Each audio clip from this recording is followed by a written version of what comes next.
Hello दोस्तों, नमस्कार। बहुत बहुत स्वागत है आपका अपने चैनल द ओल्ड स्ट्रीट में। यहाँ मैं आपको सुनाती हूँ कहानियाँ और अभी मैं आपको सुना रही हूँ धनवीर भारती जी का प्रसिद्ध उपन्यास गुनाहों का देवता। इसके 24 पार्ट मैं पहले अपलोड कर चुकी हूँ।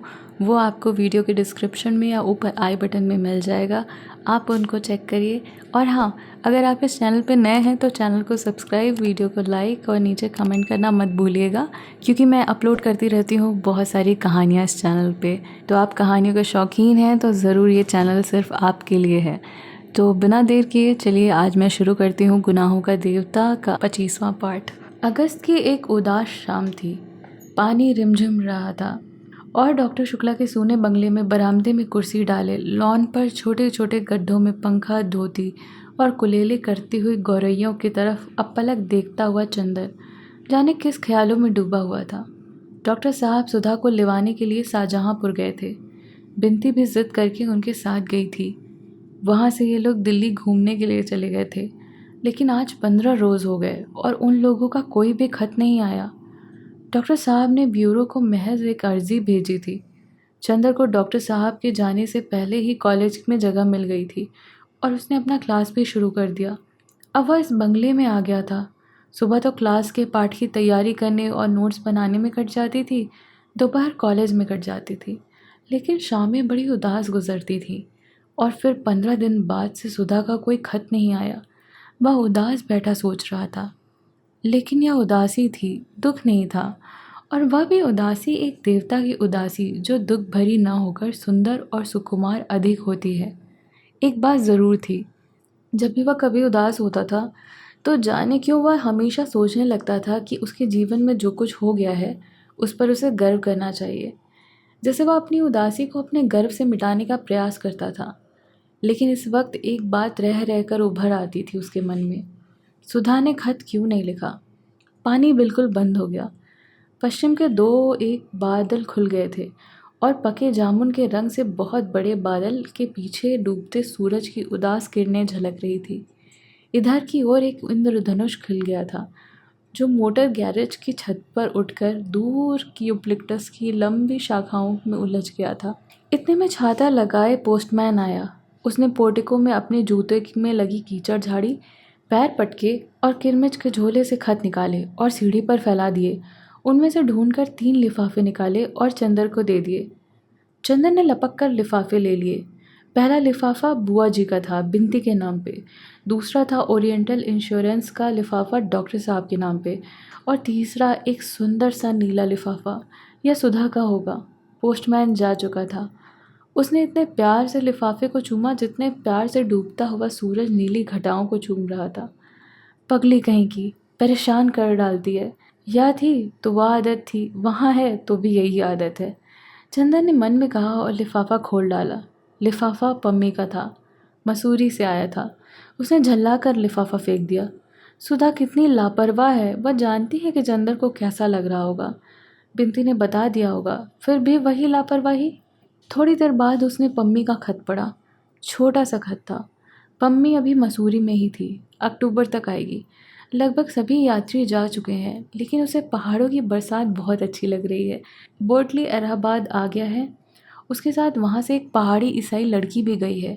बोटली कहता है कि वह उसी के साथ शादी करेगा। बोटली अब बहुत स्वस्थ है। चंदर चाहे तो जाकर बोटली से मिल ले। सुधा के खत के न आने से चंदर के मन में बहुत बेचैनी थी।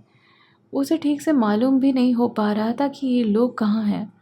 बर्टली के आने की खबर मिलने पर उसे संतोष हुआ। चलो एक दिन बर्टली से ही मिल लेंगे, अब देखें अब वे कैसा है। तीसरे या चौथे दिन एक अकस्मात पानी बंद था, तो वह कार लेकर बर्टली के यहाँ गया। बरसात में इलाहाबाद की सिविल लाइंस का सौंदर्य भी और भी निखर जाता है। रूखे सूखे फुटपाथों और मैदानों पर घास जम जाती है। बंगले की उजाड़ चारदीवारी तक हरी भरी हो जाती है। लंबे और घने पेड़ और झाड़ियाँ निखर कर धुल कर हरे मखमली रंग के हो जाते हैं और कोलतार की सड़कें पर थोड़ी थोड़ी पानी की चादर सी लहर उठती है, जिसमें पेड़ों की हरी छाएं बिछ जाती हैं। बंगले में पली हुई बतखों के दल सड़क पर चलती हुई मोटरों को रोक लेते हैं और हर बंगले में से रेडियो या ग्रामोफोन के संगीत की लहरें मचलती हुई वातावरण में छा जाती हैं। कॉलेज से लौटकर एक प्याला चाय पीकर कार लेकर चंदर बर्टली के यहाँ गया। बहुत दिन बाद बर्टली को देखने जा रहा था। जिन व्यक्तियों को उसने अपने जीवन में देखा था, बर्टली शायद उसमें से निराला था, बहुत ही अद्भुत।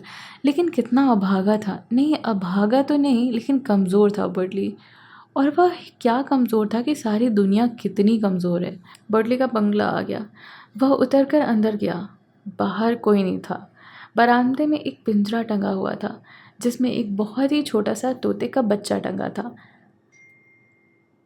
चंदर भीतर जाने में हिचक रहा था, क्योंकि एक तो पम्मी थी नहीं और दूसरा कोई और लड़की भी बर्टली के साथ आई थी, बर्टली की भावी पत्नी। चंदर ने आवाज़ दी। अंदर कोई बहुत भारी पुरुष स्वर में एक साधारण गीत गा रहा था। चंदर ने फिर से आवाज़ दी। बर्टली बाहर आ गया। चंदर उसे देखकर दंग रह गया। बर्टली का चेहरा भर गया था, जवानी जैसे लौट आई थी। पीलेपन की बजाय चेहरे पर खून दौड़ गया, सीना उभर आया था। बर्टली खाकी रंग के कोट, बड़ी मोटी खाकी हैट, खाकी ब्रीचेज, शिकारी बूट पहने हुए था और कंधे पर बंदूक लटक रही थी। वह आया ड्राइंग रूम के दरवाजे पर पीठ झुकाकर, एक हाथ में बंदूक पकड़कर और एक हाथ आंखों के आगे रखकर। उसने इस तरह देखा कि जैसे कि वह शिकार ढूंढ रहा हो। चंदर के तो प्राण सूख गए।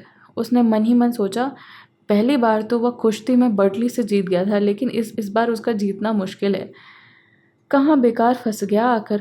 उसने घबराई हुई आवाज़ में कहा, यह मैं हूँ मिस्टर बर्टली, चंदर कपूर, पम्मी का मित्र। हाँ हाँ, मैं जानता हूँ। पोर्टलेट तनकर खड़ा हो गया और हंसकर बोला, मैं आपको भूला नहीं। मैं तो आपको यह दिखला रहा था कि मैं पागल नहीं हूँ, शिकारी हो गया हूँ।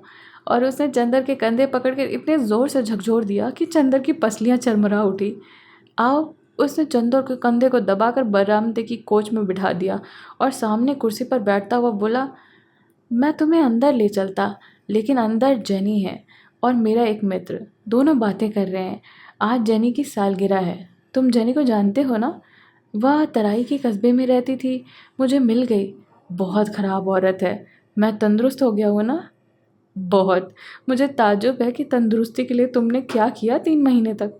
नफ़रत मिस्टर कपूर, औरतों से नफ़रत। उससे ज़्यादा अच्छा टॉनिक तंदुरुस्ती के लिए कोई है ही नहीं।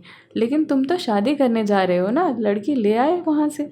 अकेली लड़की नहीं मिस्टर, मैं वहाँ से 2 चीज़ें लाए हूँ। एक तो यह तोते का बच्चा और एक जेनी। वह लड़की, तोते को मैं बहुत प्यार करता हूँ। वह बड़ा हो जाएगा, बोलने लगेगा तो मैं इसे गोली मार दूँगा। और लड़की से मैं बहुत नफ़रत करता हूँ। इससे शादी कर लूँगा, क्यों, ठीक है ना? इसको शिकार का चाव कहते हैं और मैं शिकारी हूँ ना। चंदर हाँ कहे या ना, अभी बर्टली का दिमाग बिल्कुल वैसा ही है, इसमें कोई शक नहीं था।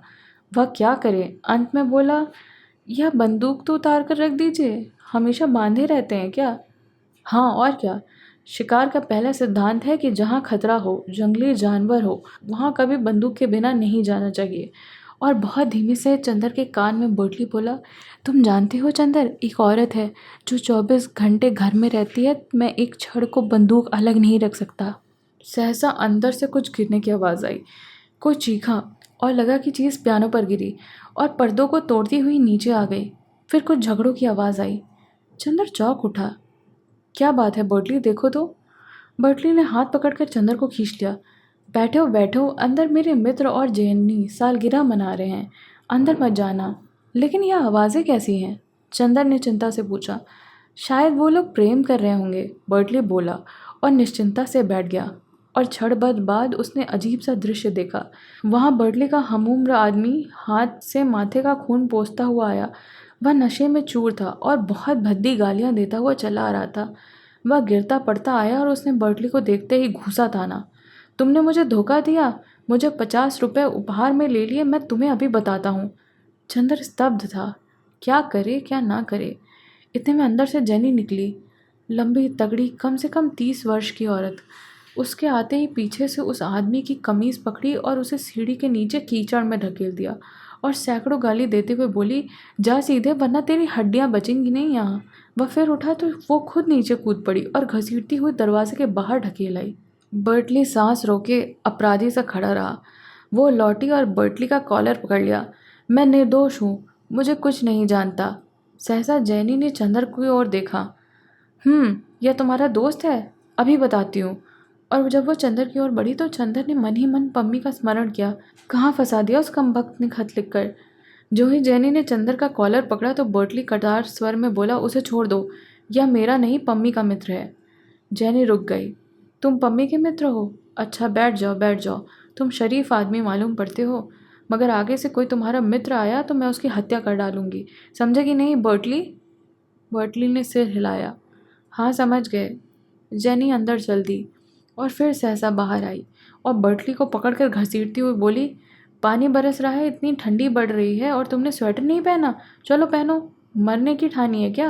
मैं साफ बता देती हूँ, चाहे दुनिया की इधर की उधर हो जाए, मैं बिना शादी किए मरने नहीं दूंगी तुम्हें। और वह बकरे की तरह बर्टली का कान पकड़कर अंदर घसीट ले गई। चंदर ने मन में कहा, यह कुछ तो रहस्यमयी बंगले का असर है कि हर एक का दिमाग कुछ खराब ही मालूम पड़ता है। 2 मिनट के बाद बर्टली लौटा तो उसके गले में गुलबंदी, ऊनी स्वेटर, ऊनी मोजे थे। वह हांफता हुआ आकर बैठ गया। मिस्टर कपूर, तुम्हें मानना होगा कि यह लड़की, यह डायन जेनी बहुत क्रूर है। मानता हूँ बर्टली, 16 आने मानता हूँ। चंदर ने मुस्कुराहट रोक कर कहा, लेकिन यह झगड़ा क्या है? झगड़ा क्या होता है? औरतों को समझना बड़ा मुश्किल है। इस औरत के फंदे में फंसे कैसे तुम? चंदर ने पूछा। शीश। होठों पे हाथ रखकर धीरे बोलने का इशारा करते हुए बर्टली ने कहा, धीरे बोलो। बात ऐसी हुई कि जब मैं तराई में शिकार खेलने गया था तो एक बार अकेले छूट गया। यह एक पैशनर फॉरेस्ट गार्ड की अनब्याही लड़की थी, शिकार में बहुत होशियार। मैं भटकते हुए पहुंचा तो इसका बाप बीमार था, मैं रुक गया। 3 दिन में वह मर गया। उसे जाने कौन सा रोग था कि उसका चेहरा इतना डरावना हो गया और पेट फूल गया था। रात को इसे इतना ज़्यादा डर लग रहा था कि ये मेरे पास आकर लेट गई।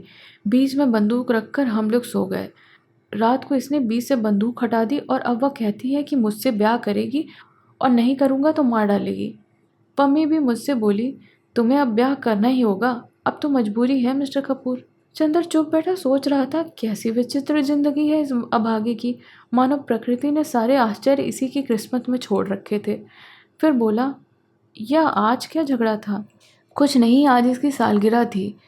यह बोली, मुझे कुछ उपहार दो। मैं बहुत देर तक सोचता रहा, क्या दूँ इससे, कुछ समझ में नहीं आया। तो बहुत देर सोचने के बाद मैंने सोचा, मैं तो इसका पति होने जा रहा हूँ, इसे एक प्रेमी उपहार में दे दूँ। मैंने एक मित्र से कहा, तुम मेरी भावी पत्नी से आज शाम प्रेम कर सकते हो। वह राज़ी हो गया, मैं उसे ले आया। चंदर ज़ोर से हंस पड़ा। हंसो मत मिस्टर कपूर, बटली बहुत गंभीर बनकर बोला।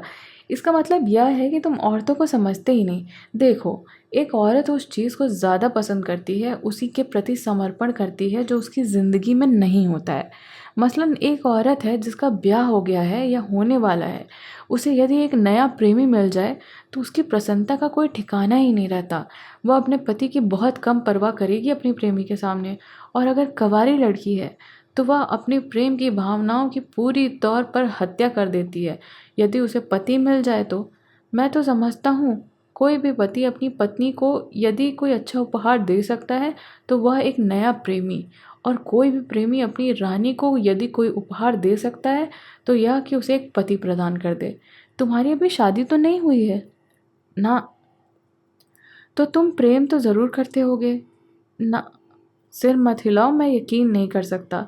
मैं इतनी सलाह तुम्हें दे रहा हूँ कि अगर तुम किसी लड़की से प्यार करते हो तो ईश्वर के वास्ते उससे शादी कभी मत करना। तुम मेरा किस्सा सुन चुके हो। अगर दिल से प्यार करना चाहते हो कि लड़की जीवन भर तुम्हारी कृतज्ञ रहे, तो तुम उसकी शादी करा देना। यह लड़कियों का सेक्स जीवन का अंतिम सत्य है। हाँ हाँ हाँ, बंटी ऐसे करके हंसने लगा। चंदर को लगा जैसे आग की लपट उसे तपा रही है। उसने भी तो यही किया है सुधा के साथ, जिसे बर्टली कितने विचित्र स्वरों में कह रहा है। उसे लगा जैसे इस प्रेत लोक में सारा जीवन विकृत ही दिखाई देता है। वहाँ साधना की पवित्रता भी कीचड़ और पागलपन में उलझकर गंदी हो जाती है। छी, कहाँ बर्टली की बातें और कहाँ उसकी सुधा। वह खड़ा हुआ, जल्दी से विदा मांगकर इस तरह भागा जैसे उसके पैरों के नीचे अंगारे छुपे हों। फिर उसे नींद नहीं आई, चैन नहीं आया। रात को सोया तो बार बार चौंक कर उठ गया। उसने सपना देखा, एक बहुत ही बड़ा कपूर का पहाड़ है, बहुत बड़ा, मुलायम कपूर की बड़ी बड़ी चट्टानें और इतनी विचित्र खुशबू कि आदमी की आत्मा बेलों के फूल बन जाए।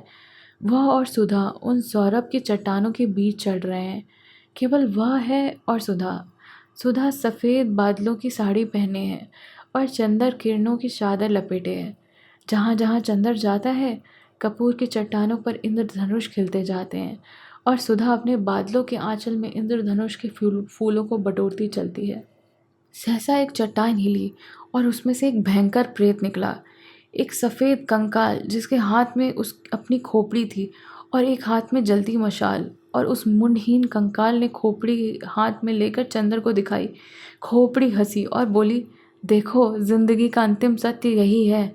या और उसने अपने हाथ की मशाल ऊंची कर दी। या कपूर का पहाड़, या बादलों की साड़ी, या किरण का परिधान, या इंद्रधनुष के फूल, यह सब झूठे हैं, और यह मशाल जो अपने एक स्पर्श में से सबको पिघला देगी। और उसने अपनी मशाल एक ऊंचे शिखर पर छुआ दी। वह शिखर धधक उठा। पिघलती हुई आग की एक धार बरसाती नदी की तरह उमड़कर बहने लगी।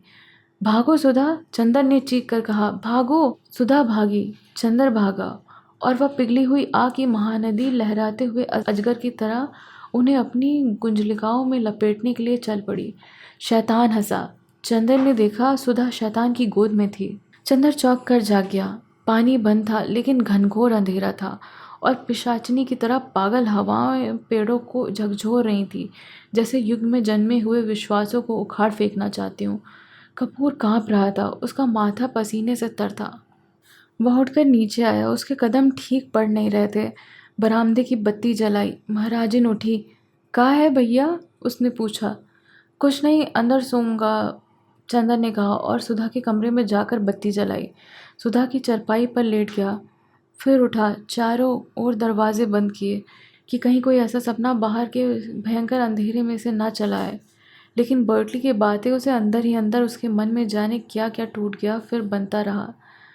अभी तक उसे अपने पे गर्व था, विश्वास था। अब कभी कभी वह अपने व्यक्तित्व का विश्लेषण करने लगा था।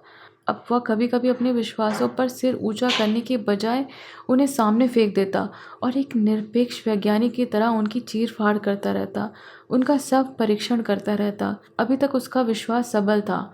अब किसी ने उसे तर्क का अस्त्र शस्त्र दे दिया था। जाने किस राक्षसी प्रेरणा से उसने अपनी आत्मा को छीनना शुरू किया, और इस तर्क वितर्क और अंधकार के भयंकर जल प्रलय की एक लहर ने उसे एक दिन नरक के किनारे जा पटक दिया। और सुधा का खत आ गया था। इसी के साथ मैं गुनाहों के देवता का ये भाग मैं यहीं पे समाप्त कर रही हूँ। मिलूंगी आपसे इसके अगले भाग में बहुत ही जल्द। तब तक आपको कहानी पसंद आए तो चैनल को सब्सक्राइब कर दीजिए, वीडियो को लाइक करिए, नीचे कमेंट करके मुझे अपना वैल्यूएबल फीडबैक ज़रूर बताइएगा कि आपको कहानी कैसी लग रही है। मिलते हैं बहुत ही जल्द गुनाहों के देवता के अगले पार्ट में।